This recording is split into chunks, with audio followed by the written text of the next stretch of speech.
होश में रहो, समय आने दो। कर्म अवश्य में भोक्तव्यम, तुम्हें भुगाएगा, रो नहीं पाओगे, रो नहीं पाओगे।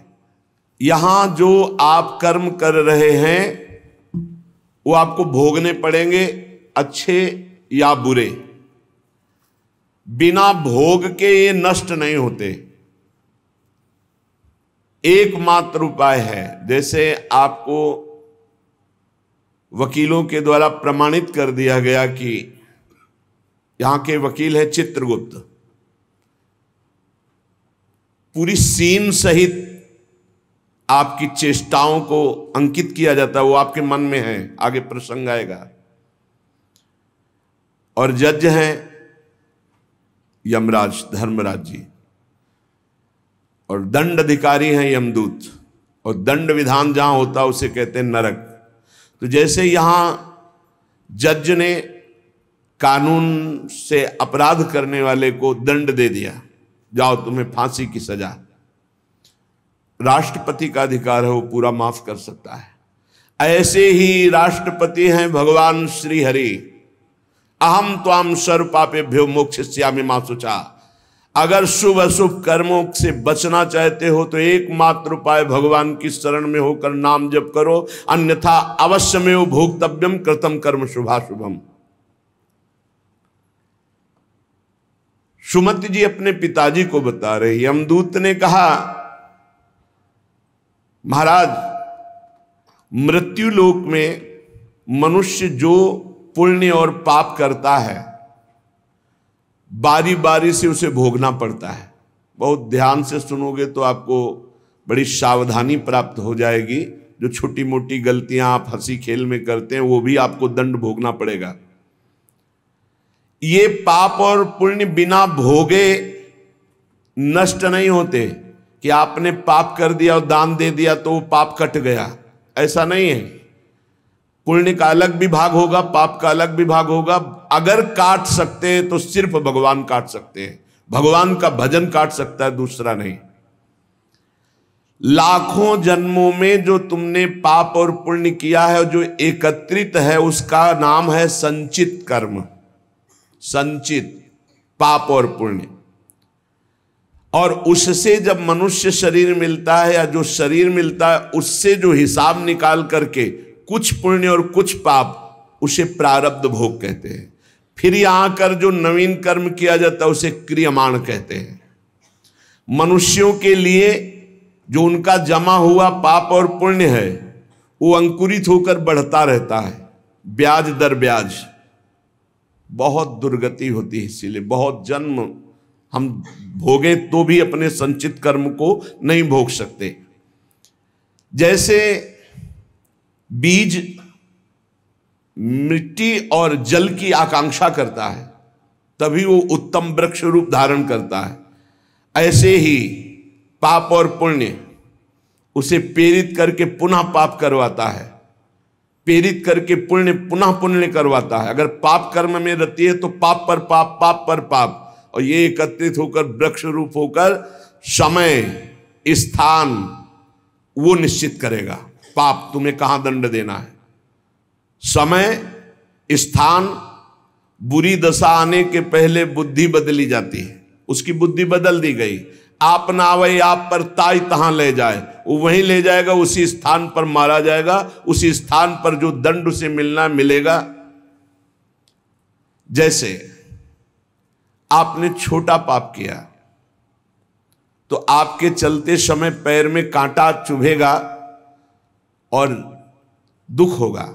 कांटा निकाला गया, थोड़ी दिन वहां दर्द रहा, खत्म हो गया, आपका पाप क्षय हो गया। छोटा पाप कोई, आगे बताया जाएगा कौन कौन से पाप से कैसे कैसे दंड मिलते हैं। अब अगर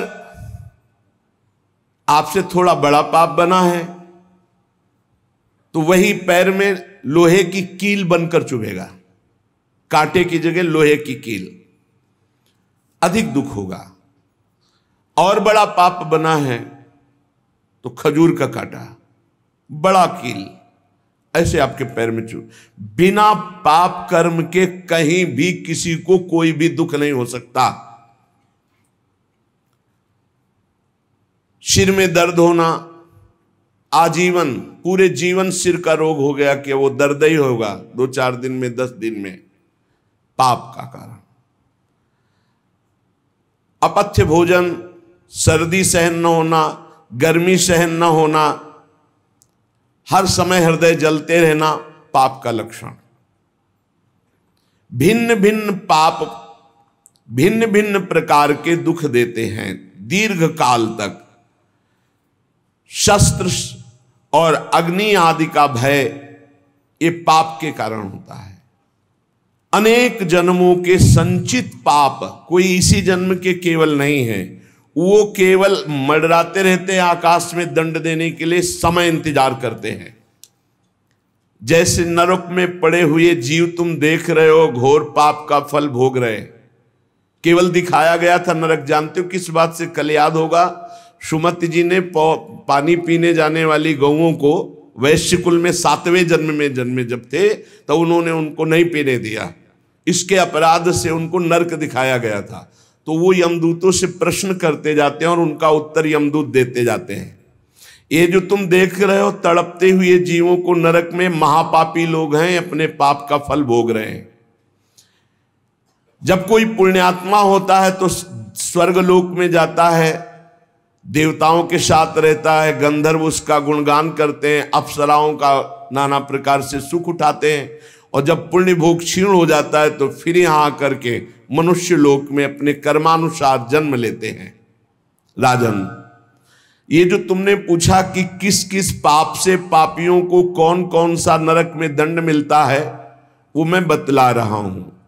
जो नीच मनुष्य कामना और लोभ के वशीभूत होकर दूषित दृष्टि से हर स्त्री को भोग भाव से देखता है, जिसको देखता है बस काम भाव से देखता है।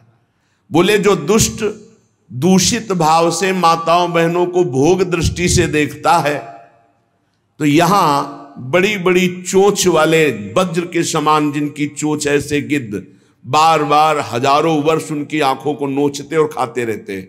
वो आंखें बार बार होती रहती हैं, बार बार निकालते। यही वहां है कि मरना नहीं है। उनकी दोनों आंखों को वज्र तुल्य नरक के पंछी बार बार निकालते हैं और खाते हैं, और उनके पुनः नए नए नेत्र उत्पन्न हो जाते हैं।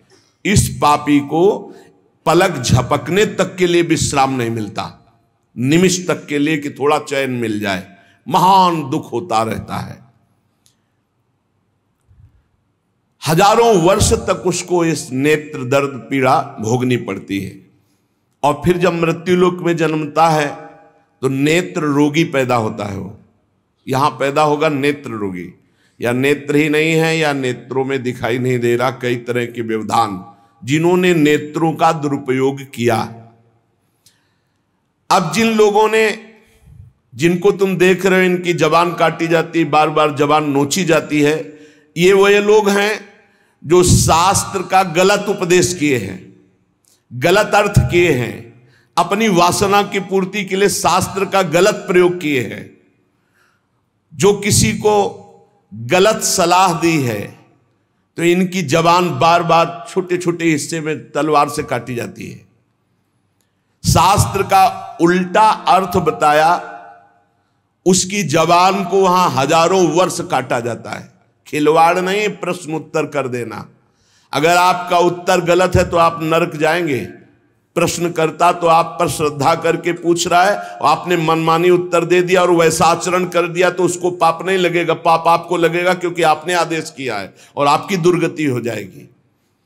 इसीलिए अनाधिकारी को जब जनक जी महाराज विदेह राज ने पूछा, निमि जी ने नवयोगेश्वरों से कि मैंने यही प्रश्न कर्म के विषय में सनकादि से पूछा था, वो मौन थे, कोई उत्तर नहीं दिया, क्यों? तो बोले उस समय आपका ज्ञान जागृत नहीं हुआ था, आप उस समय अनाधिकारी थे, कर्म का बड़ा सूक्ष्म विषय होता है, इसीलिए वो मौन थे। ऐसा नहीं कि हर प्रश्न का उत्तर फटाक से दे दे, और वो गलत है अगर उत्तर तो शास्त्र सम्मत नहीं है तो उत्तर देने वाले को नरक का दंड मिलेगा, उसकी जबान हजारों वर्ष वहां काटी जाएगी। जो शास्त्र का गलत अर्थ करता है, जो शास्त्र को अपनी वासना पूर्ति के लिए घुमा करके बोलता है, जो किसी को बुरी सलाह देता है, उसकी जबान यहां काटी जाती, जो देख रहे हो।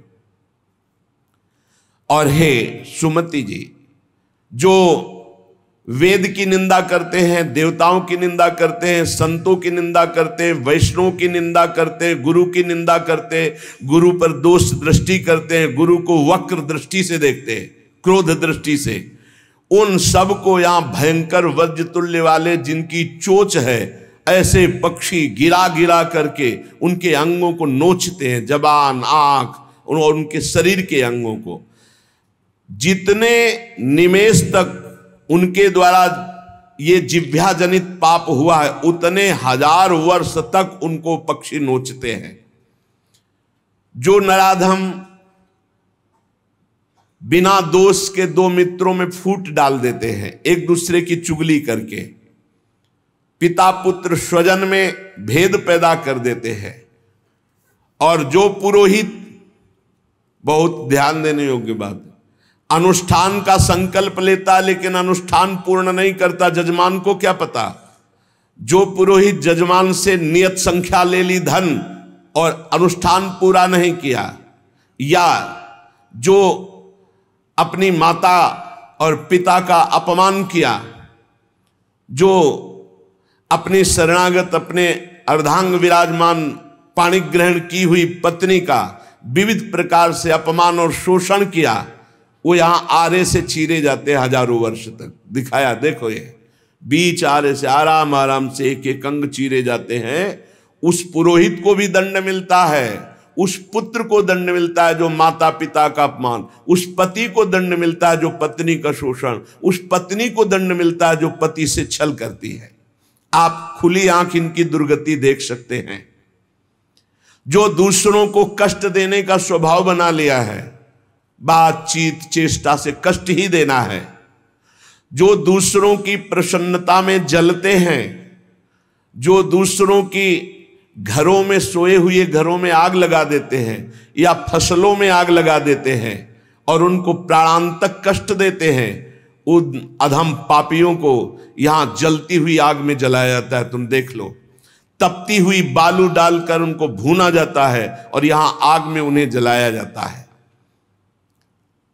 जो एक जगह निमंत्रण मिला, फिर दूसरी जगह निमंत्रण मिला, तो पहले निमंत्रण वाले को छोड़ करके दूसरे के यहां निमंत्रण पाकर फिर पहले वाले के यहां निमंत्रण पाने गया। ऐसा नहीं है, ये नरक का कारण बन जाएगा। एक जगह निमंत्रण है, वहां गए, अगर हम भूखे हैं तो भूखे, नहीं मिला तो नहीं मिला, अब दूसरे दिन देखा जाएगा। 2, 3, 4 निमंत्रण, ऐसा नहीं।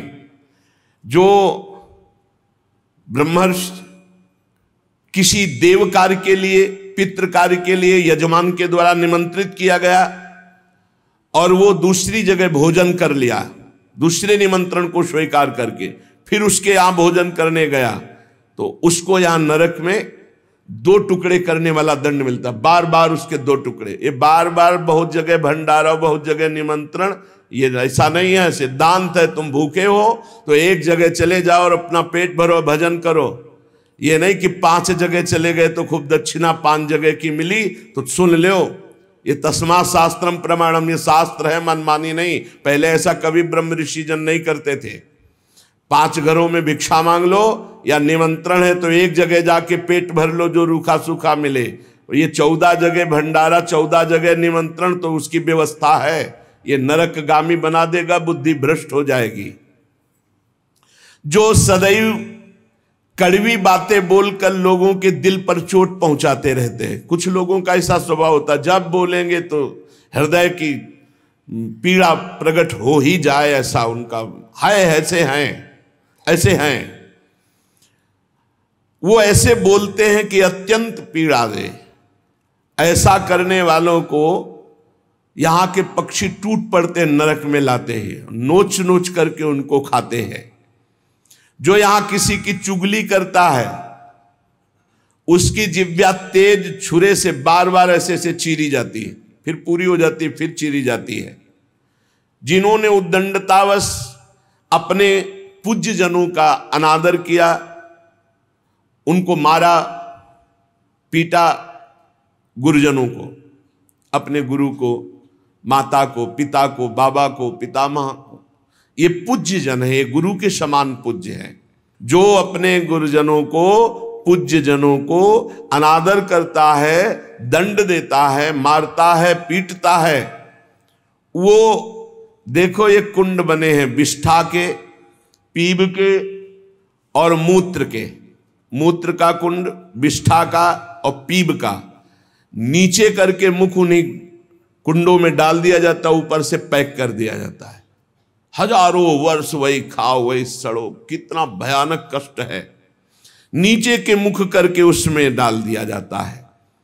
जो लोग भोजन बनाने, बहुत ध्यान से सुनो, भोजन बनाना उद्देश्य रखो, यज्ञ है, यज्ञ के लिए भोजन बना रहे हैं। सबके हृदयों में भगवान है, पहले भोग लगाओ श्री भगवान का, फिर दरवाजे पर निकलो और आसपास झांक के देखो, कोई पशु पक्षी, कोई मनुष्य, कोई संत महात्मा, कोई भूखा तो नहीं दिखाई दे रहा। अगर एक गाय है, कुत्ता भी है, तो घर से जाओ, रोटी लाओ, पहले उसे डालो, भगवत स्वरूप मान करके पहले। फिर अपने घर में जो बड़े बूढ़े हैं सबसे पहले उनको पवाओ, बच्चे जो हैं उनको पवाओ। अच्छी अच्छी चीज तुम पालो, बड़े बूढ़े नहीं, अभी आगे आएगा, उनको भी दंड मिलता है। तो जो रसोई बनाए तो उसे भाग लगाना चाहिए, देवता का भाग, अतिथि का भाग, कौवे का भाग, गाय का भाग, और अपने जो पूर्व के बुजुर्ग जन हैं पहले उनकी सेवा।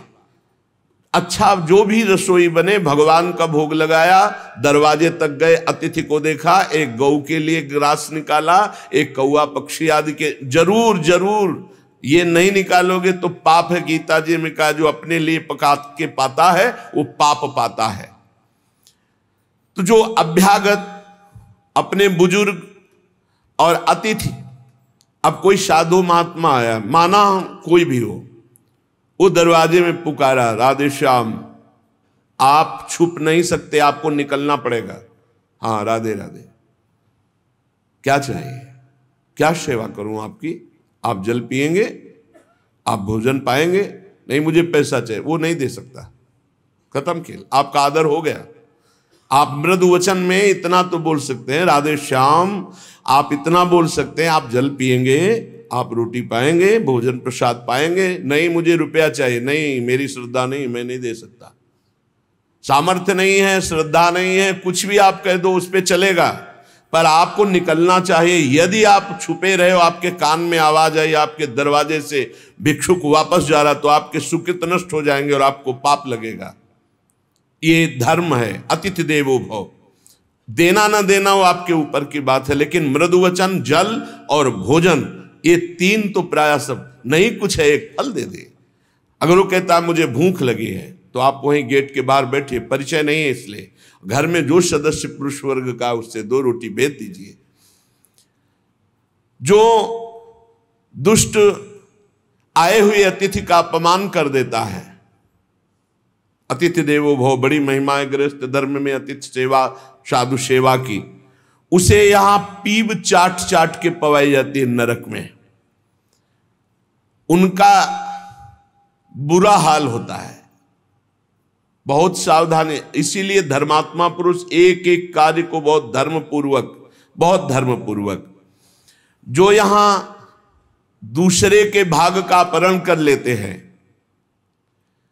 अब अपने घर वालों के लिए अच्छे अच्छे लिए और संत महात्मा वैष्णव अतिथि के, तो बोले उसे दंड मिलता है, नरक में ला करके उसे विविध प्रकार से सताया जाता है।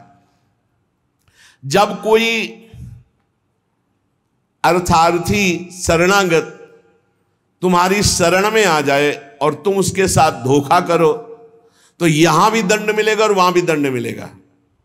तो कह रहे हैं जो आए हुए शरणागत के साथ छल करता है, तो यहां थूक, खखार, विष्ठा, इसके कुंड बने हैं, इनमें डाल दिया जाता है। आनंद लो, सोचो, थोड़ी देर भावना करो, गटर में पैक कर दिया जाए, आपको मरना है नहीं, थूक खखार लाभ, उसमें ये नारकी गतियां हैं। हे सुमति, बहुत ध्यान दीजिए, जो लोग झूठे मुंह और झूठे हाथ देवता का स्पर्श, देवता को प्रणाम, गुरुजनों को प्रणाम। जो लोग ऐसा अपवित्र कार्य करते हैं उनके हाथों को यहां यमराज तिल तिल भर करके काटते हैं। जैसे कोई सब्जी नहीं काटता, ऐसे बड़ी रफ्तार से ऐसे बार बार काटते। अरे ऐसे थोड़ी शास्त्र में हम यहाँ खाए डोल रहे हैं, ऐसे जूता पहने भोजन कर रहे हैं, न कुल्ला न आचमन, ये सब नारकी गति को प्राप्त होने वाले जीव, तभी बुद्धि भ्रष्ट मनमानी आचरण करने। पहले जानते हो गांव में कैसे पंगत पवाई जाती थी, सबके चरण धोए जाते थे। आप महाभारत में पढ़िए, राजसू यज्ञ में जितने राजा आए थे सबसे अग्र पूजा भगवान की हुई, लेकिन भगवान ने सेवा ली थी सबके चरण धोने की। कितना पवित्र व्यवहार था। शास्त्री पट्टी बिछा दी, चरण धो दिए, हाथ धुलवाए, कुल्ला करवाए, सब बैठे, सबके तिलक पूजन, और सबका फिर वो पत्तल, दोना, सकोरा, ये पवित्र है। ये होटलों में जो खाते हैं ना, वहां रज लगा के थोड़ी धोते हैं, ऐसे मारा पानी पाइप से, बस वही रुमाल हजारों में फेर दी। अब मतलब किसको है जब वो कौन सा भोजन कहते हैं जिसमें सब ऐसे ले लेकर पाते हैं। हाँ, अब हमें तो कहना भी नहीं आता। अब सोचो उसमें वही शराब पिए हुए व्यक्ति खा रहा है, उसी से आप ले रहे, उसी से जो मना। अब वो पाया फिर लेने का मन, फिर कोई रोकने वाला है, वहां कोई खड़ा है नहीं, सब रखे बोले ये वीआईपी लोग हैं। वीआईपी लोगों की वीआईपी व्यवस्था है, समझ लीजिए। जो जूठे मुंह हो करके या भगवान सूर्य चंद्र की तरफ करके लघुशंका करते हैं, सूर्य उदय है, सूर्य भगवान की तरफ, चंद्र भगवान की तरफ, भगवत विग्रहों की तरफ लघुशंका करते हैं, तो उनके आंखों में आग का अंगार रखा जाता है, ऐसे बार बार चीखते जलते हैं। जो जेठ होकर अपने लघु भ्राता की पत्नी के साथ गलत, पिता होकर अपनी पुत्री के साथ, भाई होकर अपनी बहन के साथ, या गुरु पत्नी के, ऐसे लोगों को तपाई हुई लोहे की स्त्री के साथ बेड़ियों से, लोहे की ऐसे जंजीरों से जो जलती हुई, उसी में जकड़ दिया जाता है। बहुत तुम्हारी बुद्धि भ्रष्ट हुई थी, जो बहन बेटी और पवित्र संबंध भी नहीं तुम्हें दिखाई दिए, तो उसमें लपेट दिया। लोहे की स्त्री, धधकती हुई आग, लोहे की जंजीरों से बांध दिया। त्राहिमाम पुकार रहा है, हजारों वर्ष बंधा रहे, मरना तो है नहीं, जकड़ दिया जाता। आग का अंगार आसो पास उसके रख दिया जाता है। उसके पूरे के पूरे शरीर में बार बार दाह आग होती है, चिल्लाता है। ऐसे नराधमों को यहां बहुत दंड दिया जाता है।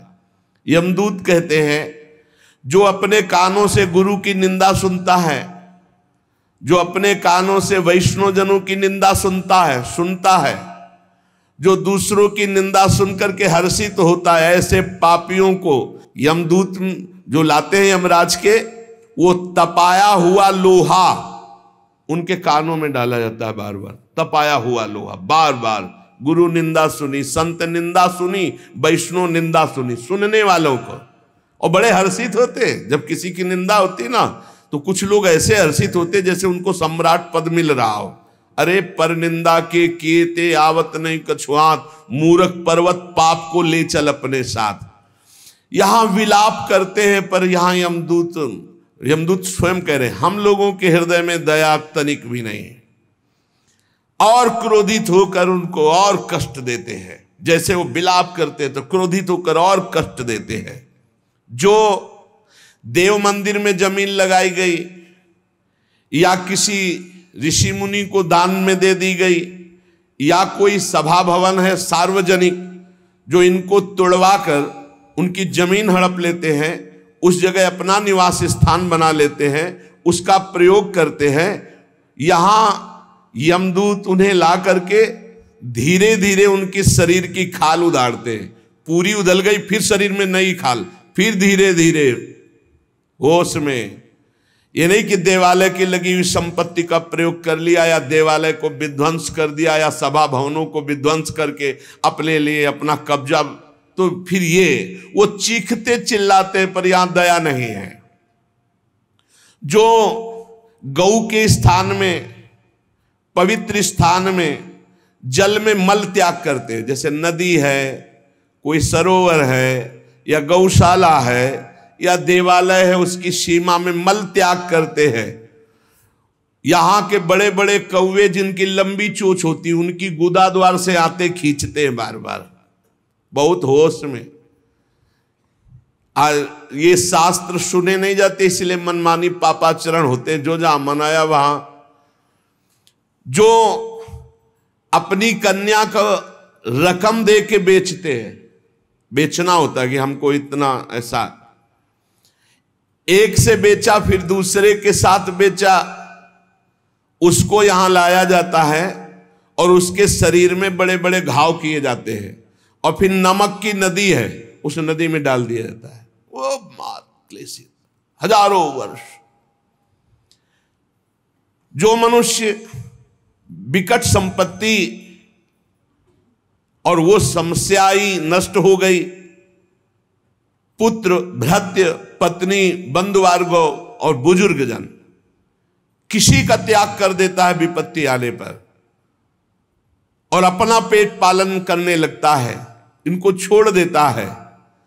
तो यहां हम लोगों में कुछ यमदूत ऐसे हैं जो बिल्कुल कर्कश होकर के उनके मांस को नोचते हैं और उसी के मुंह में डालते हैं, उसी को खवाते हैं, उसे खाना पड़ता है। जो मनुष्य अपने पुण्यों को यहां बेच देते हैं, उनकी बड़ी दुर्गति होती है। जैसे 1 घंटा नाम कीर्तन करेंगे 500 रुपया लेंगे, अमुक कार्य करेंगे अमुक रुपया लेंगे। जो अपने पुण्यों को बेच देते हैं, कई तरह से बेचना होता है, और उनकी व्याख्या कहां तक करें। जो अपने पुण्य कार्यों का दाम लेते हैं, बेच देते हैं, वो पापी हैं और उनको यहां चक्कियों में डाल के नरक में पीसा जाता है, जैसे आटा पीसा जाता है। बेचे ही वेद धर्म दुइले ही, ऐसा नहीं था। परोपकार के लिए ब्रह्म ऋषियों का जीवन था। कुछ मिला नहीं, किसी भी तरह जीवन व्यतीत करते थे। कृष्ण शरीर, बड़े बड़े चक्रवर्ती सम्राट भयभीत होकर खड़े हो जाते थे। तप पूर्ण जीवन, बेचने का कहीं विधान नहीं। जो जीवन में अपने किए हुए पुण्यों को बेच देते हैं, उनको वहां चक्की में जैसे आटा पीसा जाता है, ऐसा पीसा जाता है। ये ना समझो कि मौज ले लो, यहां तुम मनमानी कर लो, भोगना पड़ेगा। अवश्य में भोक्तव्यम, नरक में जाकर के हिसाब भोगना पड़ेगा। चक्कियों में पीसे जाते हैं जो अपने पुण्य कर्मों को बेचते हैं। जो यहां किसी की धरोहर मिली, ए भैया हमारे इतने रुपए रख लो, ये सामग्री रख लो, हम समय से ले लेंगे, हमारी अव्यवस्था है, और फिर वो मुकर गया कि कौन धरोहर कब दिया, कैसे दिया, तो उन्हें यहां जलती हुई लोहे की जंजीरों से बांध दिया जाता है और ऐसे कुंड में फेंका जाता है जहां बड़े कीड़े भयामने विषैले, और वो उनको हजार वर्ष तक नोच रहे, उसी में बंधे चीख रहे। कौन? जो दूसरों की दी हुई धरोहर को ना देकर मुकर जाते, कब तुमने दिया। जो पापी दिन में मैथुन करते हैं, शास्त्रीय मर्यादा में दिन में मैथुन करना निषेध है। जो रात्रि में पराई स्त्री से मैथुन करते हैं, दिन में चाहे अपनी स्त्री क्यों न हो, मैथुन निषेध है। और जो इसीलिए महाभारत में एक प्रसंग आता है, एक ऋषि को उनकी पत्नी ने दिन में बहुत प्रेरित किया। उनका नाम हमें तो स्मरण नहीं आ रहा, किंदम, हाँ ऐसे कुछ नाम था। तब उन्होंने कहा दिन में पुरुष रूप में तो हम आपके साथ मैथुन कर नहीं सकते, आप बहुत प्रेरणा करती, इसलिए पशु बनना पड़ेगा। तो आप भी अपने संकल्प से मृगी रूप धारण करो, मैं मृग रूप धारण करता हूं। ऐसा ही हुआ, मृग रूप होकर के वो सहवास कर रहे थे। इतने में ही महाराज पांडु ने देखा तो उन्होंने बाण संधान कर दिया। अब जे ही बाण लगा तो मृग रूप तो हट गया ऋषि। तब वो हा खाए कि मुझे नहीं पता था कि आप ऋषि है। तो उन्होंने घटना बताई थी कि मेरी पत्नी विवश थी काम से, इसलिए मुझे पशु रूप धारण करना पड़ा, क्योंकि दिन में मनुष्य रूप से मैं तो नहीं किया जा सकता। जाओ, तुमने मुझे इस स्थिति में मारा है, अगर ऐसी स्थिति तुम्हारी हुई अपनी पत्नी के साथ तो तुम्हारे मृत्यु का योग हो जाएगा। मृत्यु का योग हो भी गया। तो जो दिन में अपनी स्त्री से या रात्रि में पराई स्त्री से, वो यहां पापी जन लाए जाते हैं, बहुत गहरा कुंड है जो खोपड़ी के बल उसमें छोड़े जाते हैं, और लोहे के बड़े बड़े नीचे कांटे लगे हुए हैं, पूरा बिंध जाते हैं। फिर निकाले गए, फिर फेंके। अरे भाई होश में, जैसी धरिवंश नरक गति दुर्भरी यम द्वारे कटियत नक्षी के। और जो सदैव नई नई भोग प्रवृत्ति के लिए नवीन नवीन स्त्रियों को फंसाते रहते हैं और उनसे सहवास करते हैं, तो यहां एक बहुत बड़ा वृक्ष है सेमर का जैसा, और उसमें बहुत ही विषैले कांटे हैं। उस पापी को उसमें जबरदस्ती खींचा जाता है, बार बार नीचे बार बार ऊपर, करो आलिंगन। अधिक मात्रा में वो खून से लथपथ होकर जहरीले कांटे लगने से व्याकुल होकर त्राहिमाम पुकारता है। जो लोग पराई स्त्रियों को फुसलाकर उनके सतीत्व को नष्ट करते हैं, जो लोग अपने धन के घमंड में आकर गुरुजनों को नीचा दिखाते हैं, जो लोग अपने गुरुजनों के प्रति रोष दृष्टि रखते हैं, उनको यहां लाकर जैसे चटनी पीसी जाती शिला में, ऐसे बड़ी बड़ी शिलाओं से उनको पीसा जाता है। यमदूत सुमति जी को बता रहे हैं, और वो बहुत कष्ट पाता है। ये यमलोक बड़ा दुखमय है, दिन रात यहां व्यथा ही व्यथा है। जो जल में मूत्रते हैं, कुल्ला करते हैं, थूकते हैं, विष्ठा करके सोचते हैं, बोले ऐसे लोगों को यहां थूक, विष्ठा और मूत्र से भरे हुए दुर्गंध युक्त नरक के कुंडों में डाला जाता है। अरे ऐसा थोड़ी, साष्टांग दंडवत करो यमुना जी गंगा जी में, और अपने घर से शौच आदि क्रिया करके, यदि नहीं ऐसा तो पात्र में लो और जल पियो पहले, और फिर दूर जाकर के बहुत दूर शौच आदि होकर मिट्टी से ही हाथ और सब पात्र मार्जन करके फिर आओ, फिर पात्र मार्जन करो, फिर जल लो और दूर जाकर के कुल्ला। ऐसे पवित्र, जैसे गंगा किनारे भ्रमण करने वाले संत जन हैं तो सारी दिनचर्या गंगा जी से होती, पर बड़ी सावधानी से होती। ऐसा थोड़ी कि शौच लिया जाकर गंगा जी, ऐसा नहीं।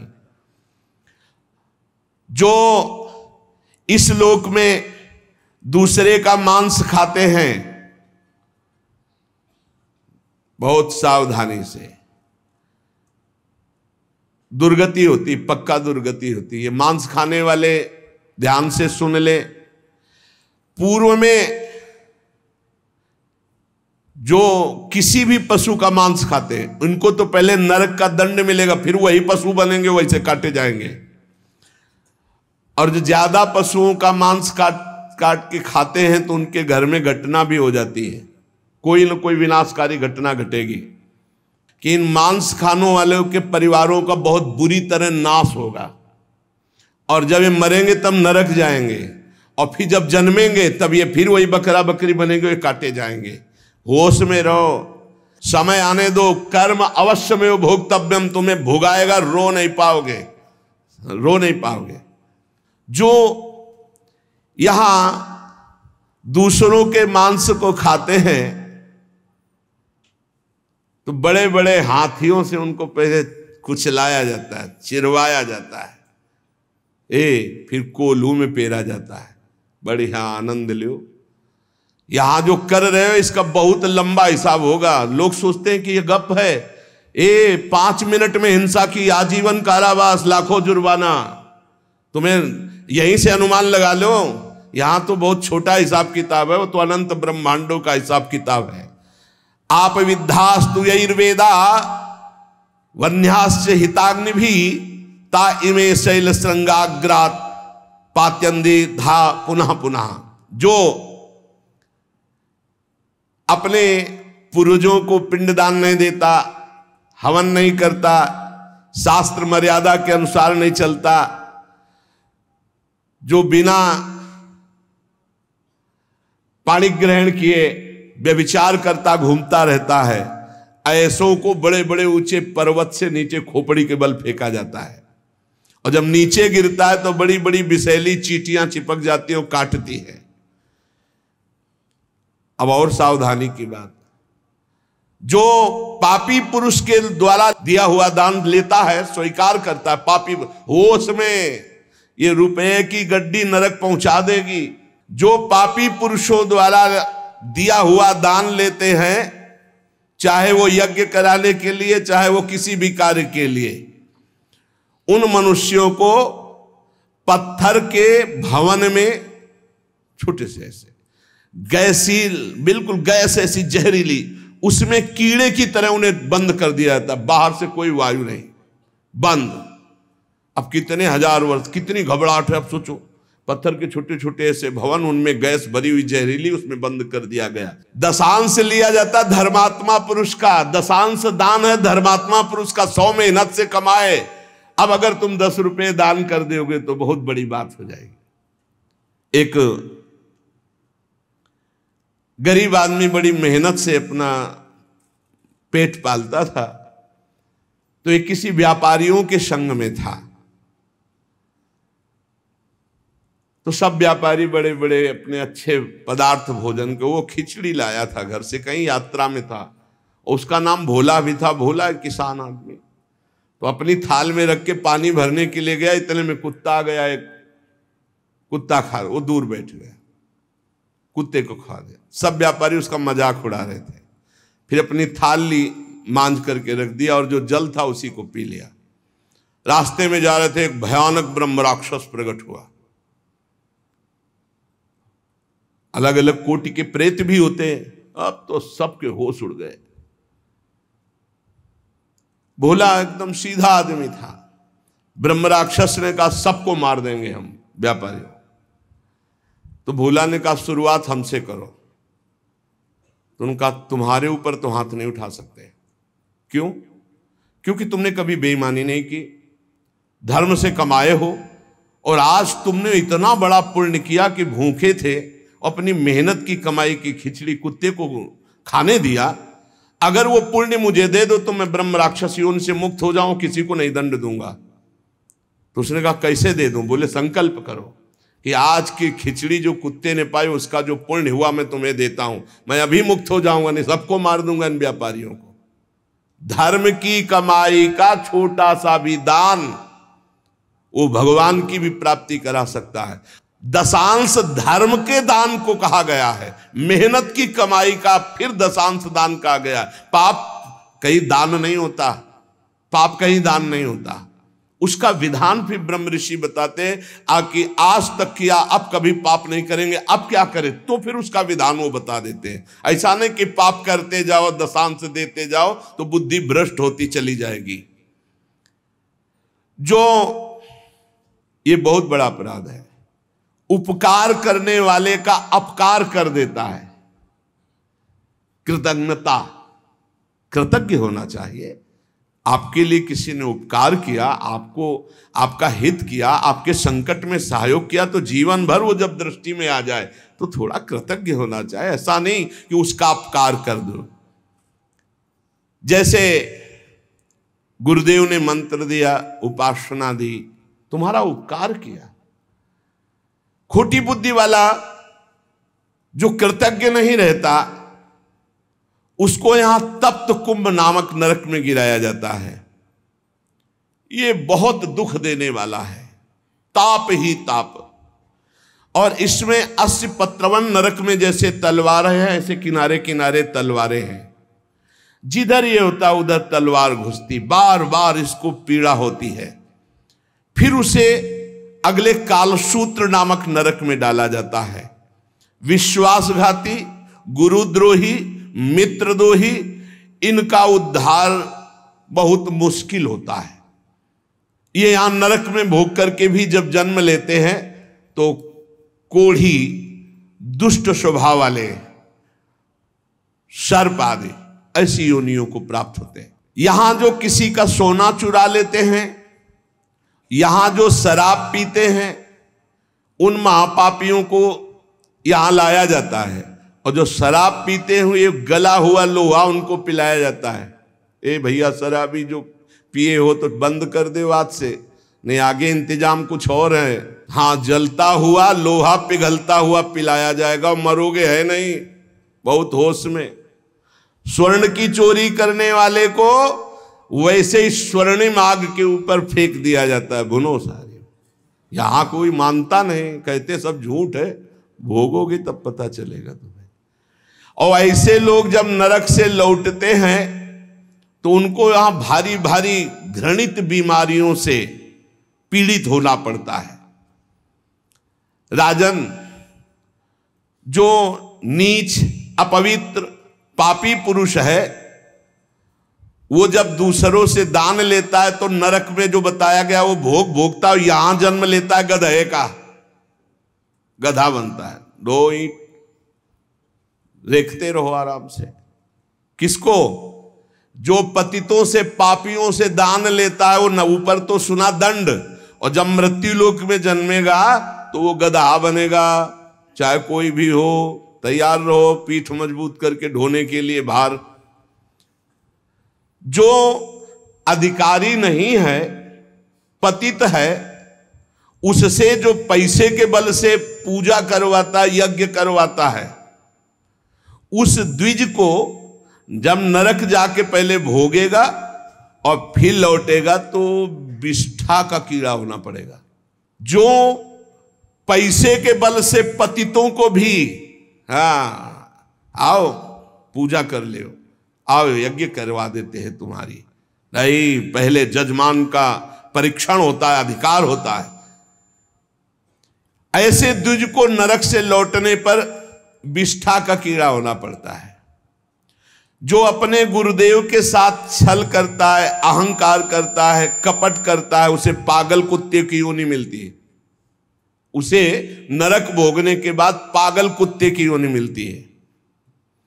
जो गुरु की संपत्ति का अपहरण कर लेता है, मनमानी आचरण करता है, तो उसे यहां यही दंड मिलता है, अर्थात कुत्ते की योनि प्राप्त होती है। जो अपने माता पिता वयोवृद्ध का अपमान करता है, कटुवचन करता है, उसे यहां पक्षी की योनि प्राप्त होती है। जो बीमार रहता है हर समय, पक्षी, कष्ट से युक्त पक्षी की योनि। जो अपनी भाई की स्त्री का गलत भाव, तो वो कछुए की योनि प्राप्त होता है, बड़ा कष्ट में जीवन उसका व्यतीत होता है। जो यहां अपने मालिक के साथ दगाबाजी कर देता है, वो बंदर की योनि को प्राप्त होता है। जो दूसरे की धरोहर हड़प लेता है तो नरक भोगने के बाद वो नाली में कीड़ा बन करके रेंगता है। जो दूसरों के दोष देखता रहता है, वो नरक भोगने के बाद यहां अंधा पैदा होता है, आंखों से अंधा पैदा होता है। जो अपने मित्र या अपने प्रियजनों के साथ विश्वासघात करता है, वो मछली की योनि हजारों बार जन्म लेता है।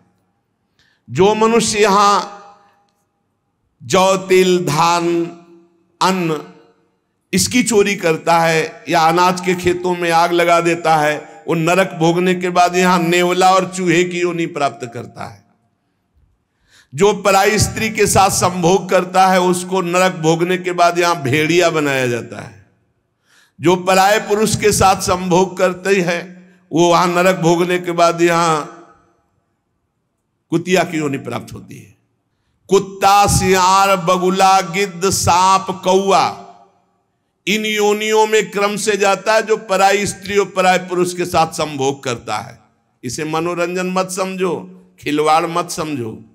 जो खोटी बुद्धि वाला पुरुष अपने बड़े भाई की पत्नी जो मां के समान है उसके साथ बलात्कार करता है, वो नरक भोगने के बाद कामी नाना प्रकार से बीमार पशु योनियों को प्राप्त होता है।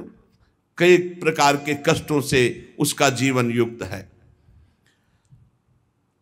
जो अपने मित्र की पत्नी से विश्वास दिलाकर, मित्र को विश्वास दिलाकर उसकी पत्नी, वो यहां के सुअर पैदा होता, सुअर बनता है। यज्ञ में दूसरों को खवाने पिलाने में, दूसरों के मंगल विधानों में जो विघ्न डाल देता है, किसी की कन्या का विवाह हो रहा है, कोई यहीं कहीं यज्ञ हो रही, कहीं नाम की, उसमें विघ्न डाल देता है, उसको नहीं होने देता है, वो नरक भोगने के बाद फिर यहाँ कर विविध कीड़े की योनियों में विविध प्रकार, अब ये कीड़ा फिर ये कीड़ा फिर ये कीड़ा ऐसे जन्मता है। जिसने देवता या ब्रह्म ऋषि उनको ये बोल दिया कि मैं ये दूंगा, आपको ये दूंगा, और फिर नहीं दिया, कर्जा है तुम्हारा, ऐसे नहीं बोलना चाहिए, ऐसे नहीं बोलना चाहिए। अयाचक वृत्ति से जो रहते हैं, कभी नहीं महाराज हम आपका ये काम कर दें, आपको ये दे देंगे, आपको एक कर्जा हो गया, अब अगर नहीं दिया तो नरक भोगोगे, और नरक से निकलने के बाद कौआ बनोगे। जो अपने पूजनियों का अपमान करता है, बड़े भाई का अपमान करता है, वो क्रौंच पंछी के रूप में जन्म लेता है। बहुत सावधान होना चाहिए। जो तुम्हारे साथ उपकार करे उसके साथ तुम्हारा नम्र व्यवहार होना चाहिए। यदि उपकार नहीं किया तो तुम्हें बिच्छू की योनि प्राप्त होगी, बिच्छू बनना पड़ेगा। जो सोए हुए मनुष्य की हत्या कर देता है, शस्त्रहीन है या सोया हुआ है उसकी हत्या कर देता है, या किसी स्त्री की हत्या कर देता है, या बालक की हत्या कर देता है, वो 1000 बार गधे की और कीड़े की योनियों को प्राप्त होता है। बहुत संभल करके। जो दूसरों के भोजन व्यवस्था को नष्ट कर देता है उसे मक्खी की योनि प्राप्त होती है। अन्न चुराने वाला बिल्ली की योनि, घृत आदि चुराने वाला चूहे की योनि, जो दूसरे के अर्थ की चोरी करता है सर्प की योनि, दूध वाले पशु या दूध आदि चुराने वाले बगुले की योनि, इसी तरह डांस, चींटी, बिलैया, बहुत सी योनियों की प्राप्ति होती है। हे महाराज, मैं तुम्हें कहां तक बताऊं, ये जितने जीव हैं ये सब नरक से आए हुए हैं। एक मनुष्य योनि भगवान ने कृपा करके दी है जिससे हम अब भगवान की प्राप्ति कर सकते हैं।